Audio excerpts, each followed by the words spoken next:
bienvenue à une autre émission de Sur le sofa avec Stéphanie. Le concept, on le sait pas encore, mais on sait qu'on a un invité, un sofa et surtout, ben du fun. Et donc aujourd'hui, comme invité, j'ai Janie Cyr, propriétaire de Meet the Keepers. On va apprendre à connaître Janie et surtout son commerce. C'est pas vraiment un commerce, mais c'est elle qui va nous expliquer qu'est-ce que c'est Meet the Keepers. Janie, ça va bien aujourd'hui? Oui, toi? Oui. Tu es accompagnée de quelqu'un de particulier aujourd'hui. Oui, bien, on a amené Eeyore. C'est un cacatoès qui a été secouru récemment à Winnipeg.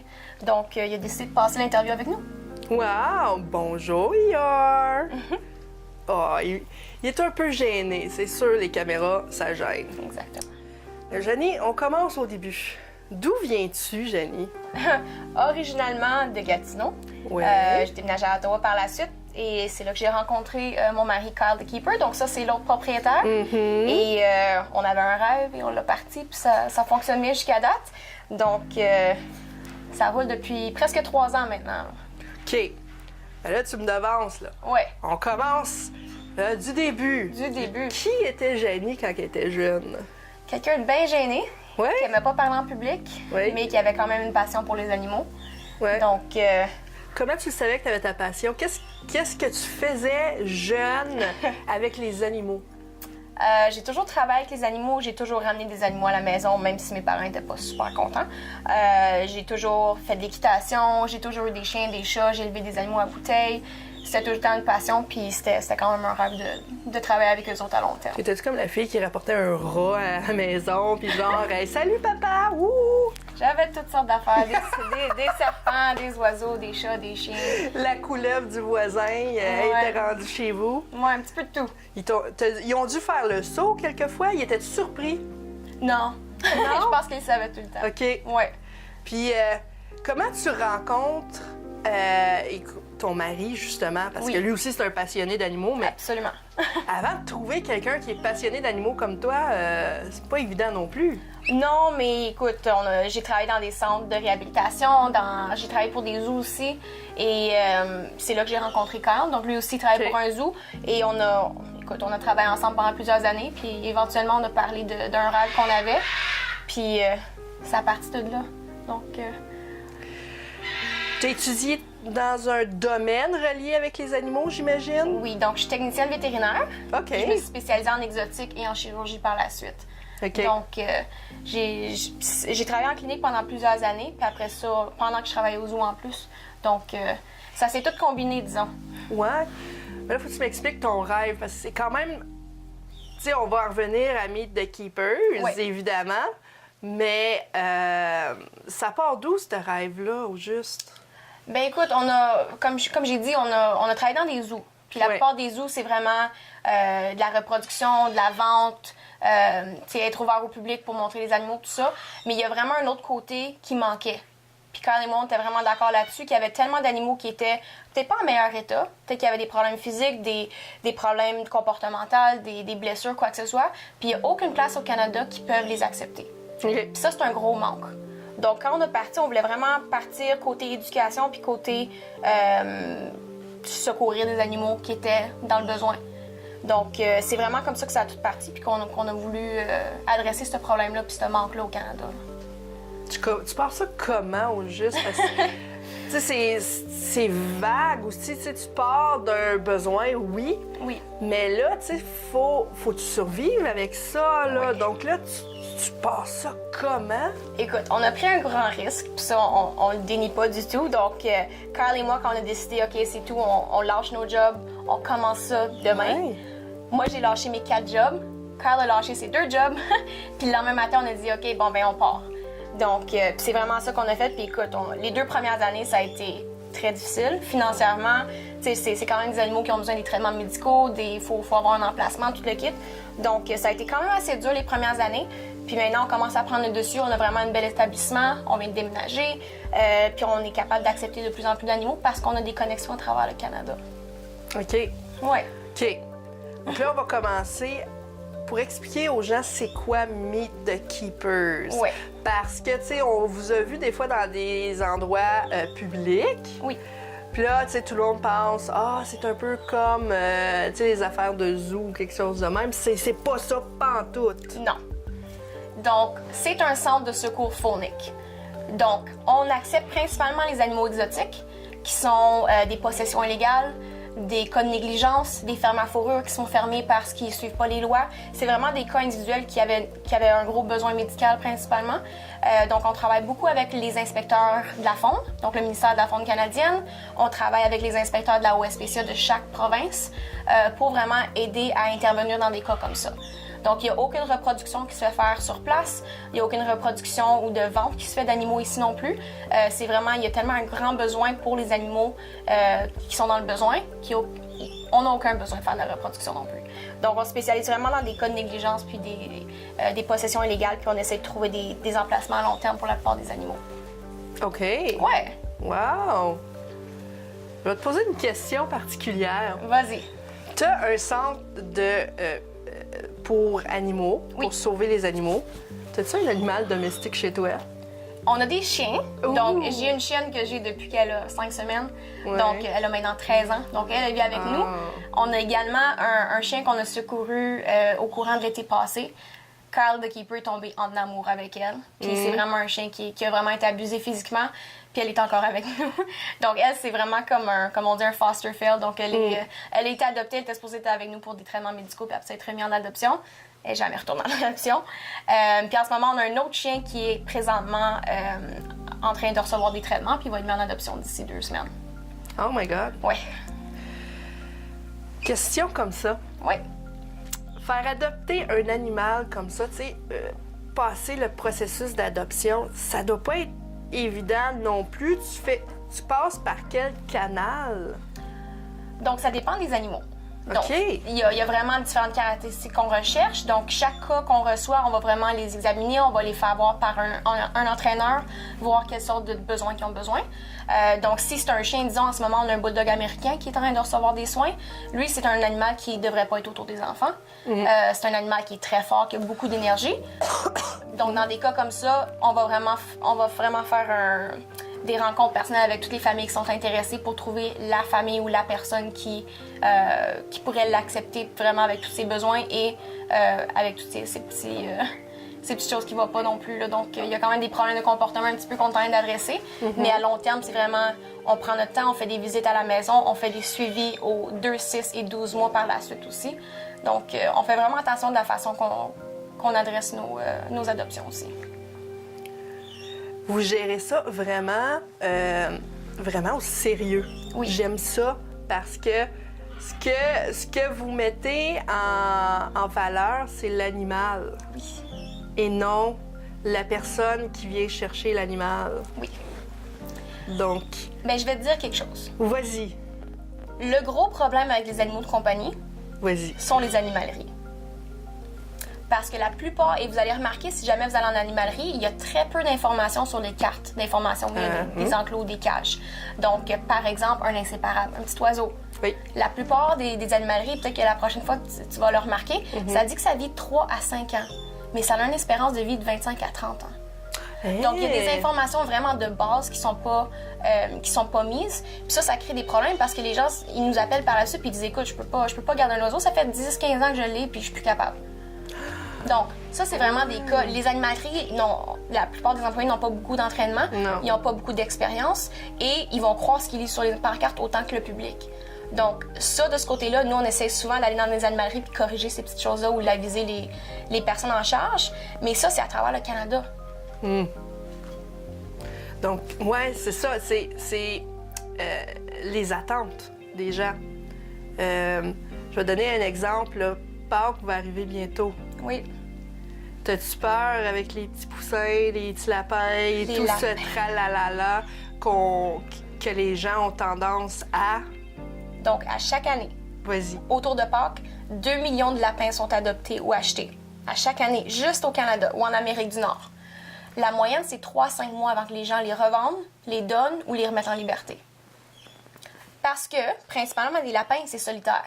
On les voit en nature, ils sont tout le temps tout seuls. C'est un animal qui, naturellement, reste loin du son, du bruit, de se faire ramasser. C'est des animaux de proie. Donc, être autour des enfants, du bruit, tout ça, c'est pas naturel, puis ça les stresse. les gens se tannent. Je veux dire, ça mange, ça fait des petites crottes au chocolat et ça dort. Je veux dire, c'est pas des animaux qui sont super excitants, puis les gens font pas leur recherche.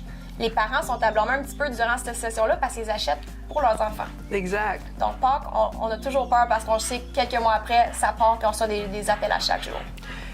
Vous, à la maison, là, soyez au courant, la Pâques, là, achetez pas un lapin. Achetez pas un petit poussin si vous voulez pas le garder. Point final. Achetez un lapin en chocolat s'il faut. Ça, l'enfant va vraiment vous aimer. Je pense que tu as raison là-dessus, là. Oui. Y a-t-il d'autres occasions durant une année où c'est problématique pour des choses comme ça? Je veux dire, la saison des bébés arrive au Canada. Donc, à partir de mai, c'est la saison des bébés. Donc, les ratons laveurs, les moufettes, les chatons, les chiens, ça part tout d'un coup pas mal. Les gens se procurent ou trouvent des bébés ratons ou quoi que ce soit, ils les gardent comme animaux de compagnie. Premièrement, au Canada, c'est une amende de 15 000 avec chaque animal nord-américain en ta possession. C'est un gros problème parce que les gens ne réalisent pas qu'aussitôt que ça arrive, autour de 6 mois, les hormones prennent le dessus. C'est des animaux naturellement extrêmement agressifs, puis là, les gens paniquent. Ou les gens, ils se font prendre dans leur propre maison en se faisant attaquer par un animal. Donc, la saison des bébés, c'est un gros problème. Puis également, les gens laissent des animaux à nos portes. Ils nous appellent constamment. Puis ça ne nous dérange pas.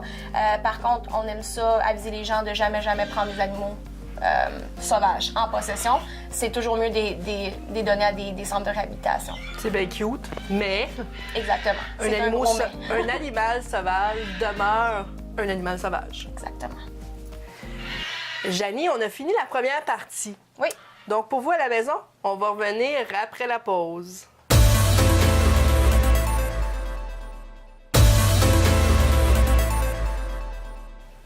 Je sais que tu me comprends pas, là, mais t'es vraiment cute. OK, on est à caméra. Ah, salut tout le monde. On est de retour de la pause. On a pris quelque chose à boire. Je pense que ça a fait du bien. Il fait chaud ici. Toujours. Pour ceux qui se demandent, on est où en ce moment?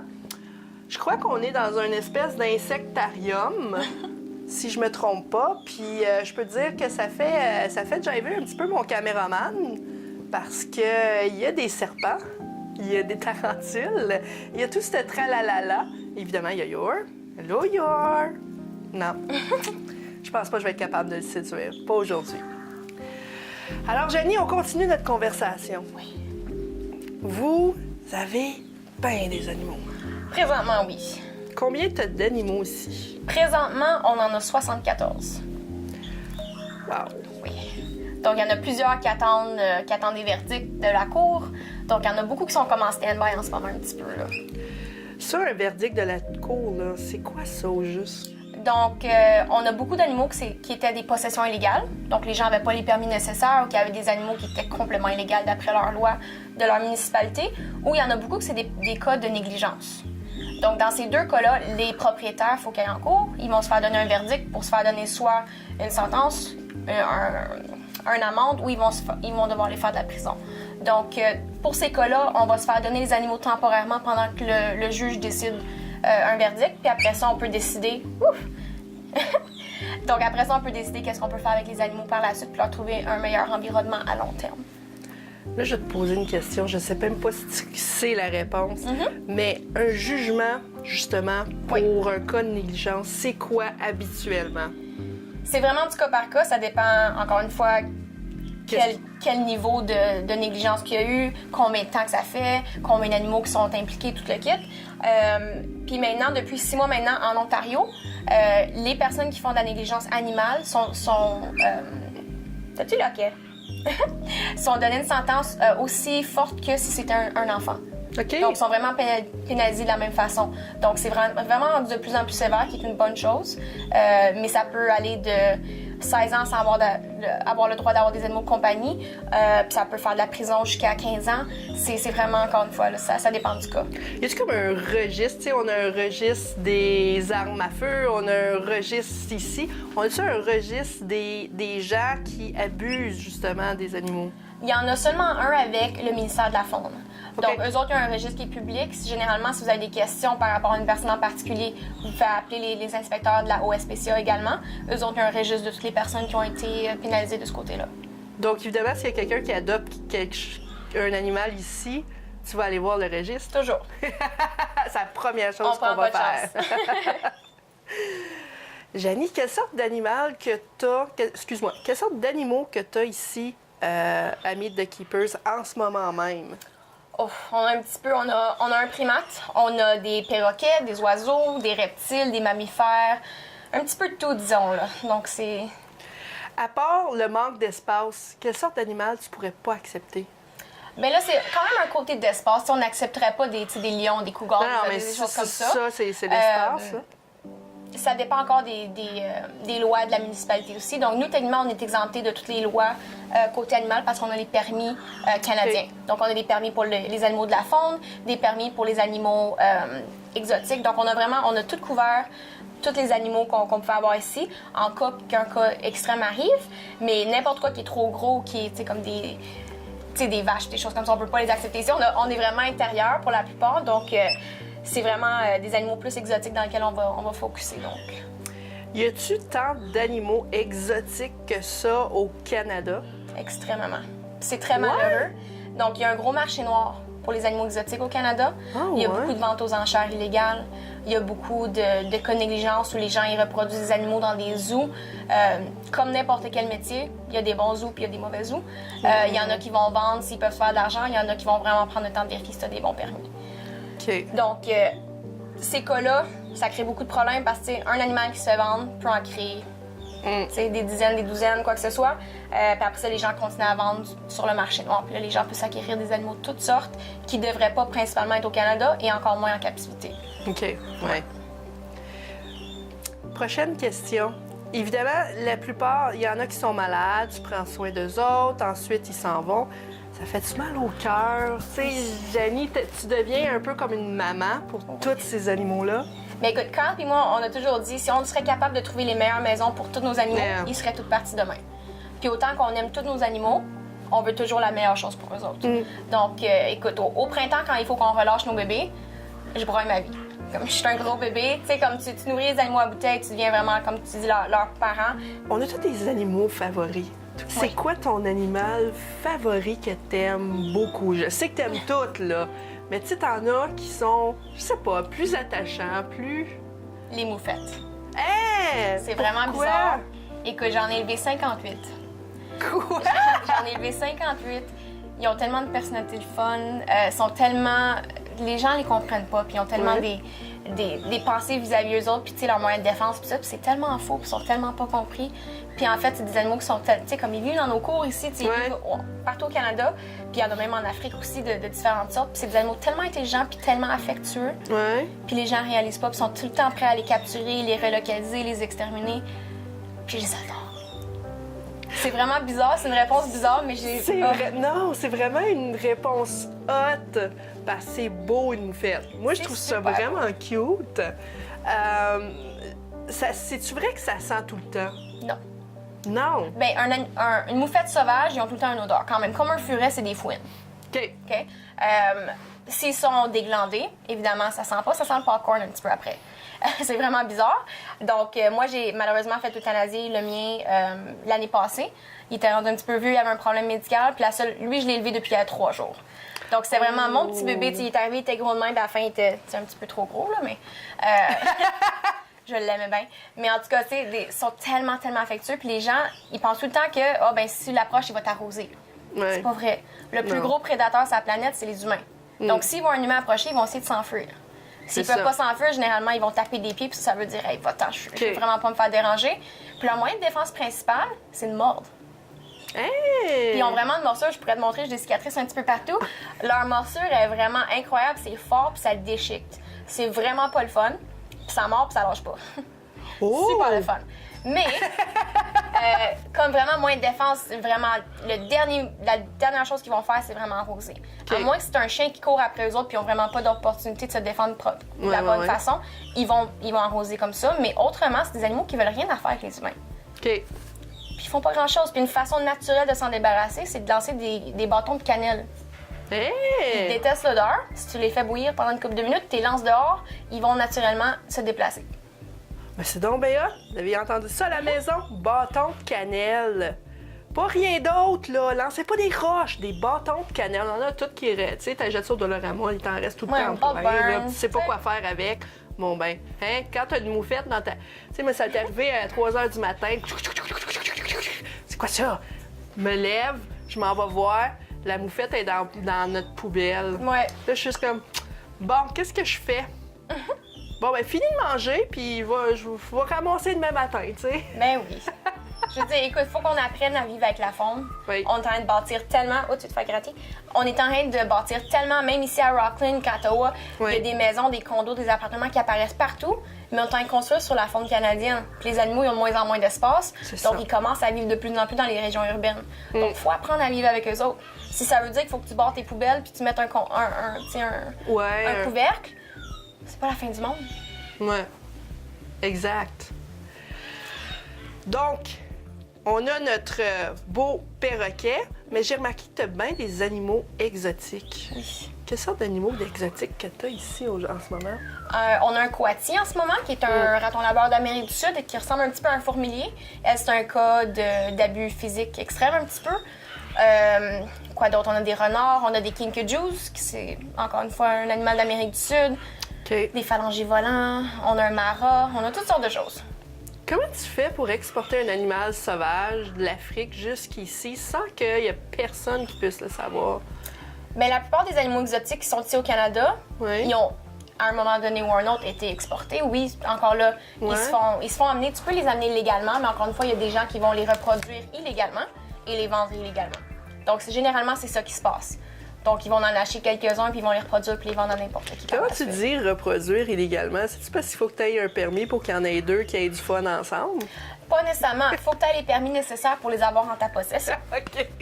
Tu sais, genre, t'appelles le gouvernement, tu dis « Hello! Je veux que mes deux, ça ait du fun ce soir. » Non? Bien, il y a des programmes comme ça. Donc, il y a des programmes avec des animaux qui sont en voie d'extinction. Il faut que tu aies les permis nécessaires pour les reproduire parce que Oh. ils sont vraiment en train de faire attention aux gènes qui se reproduisent pour pas OK. en avoir qui sont parentés. Justement, les animaux en voie d'extinction, Oui. on en a-tu tant que ça? Oui. Combien qu'on en a? Si je me trompe pas. À travers le monde, Ouais. oh mon Dieu, je pourrais même pas te donner un montant. Il y a des milliers puis des milliers d'animaux qui disparaissent à chaque année. Hum. Puis il y a Ouais. encore des espèces qui sont même pas découvertes encore. Donc ça, encore là, c'est presque impossible d'avoir un montant exact, là. Mais les animaux ici, au Canada, il y en a au-dessus de 100 animaux qui sont en voie d'extinction. Quand même. Ouais. Quand même. Ça, c'est plantes, animaux, insectes, là. C'est de valeur. Ouais. C'est vraiment de valeur. Les lois au Canada, sont-elles là pour vraiment protéger les animaux? Le gros problème avec les lois au Canada, c'est que ça va par municipalité, Oui. par province et canadien. OK. Donc, les gens peuvent suivre leurs lois de municipalité. Disons qu'ici, à Rockland, tu n'as pas le droit d'avoir de crocodile. OK? Mais, normal.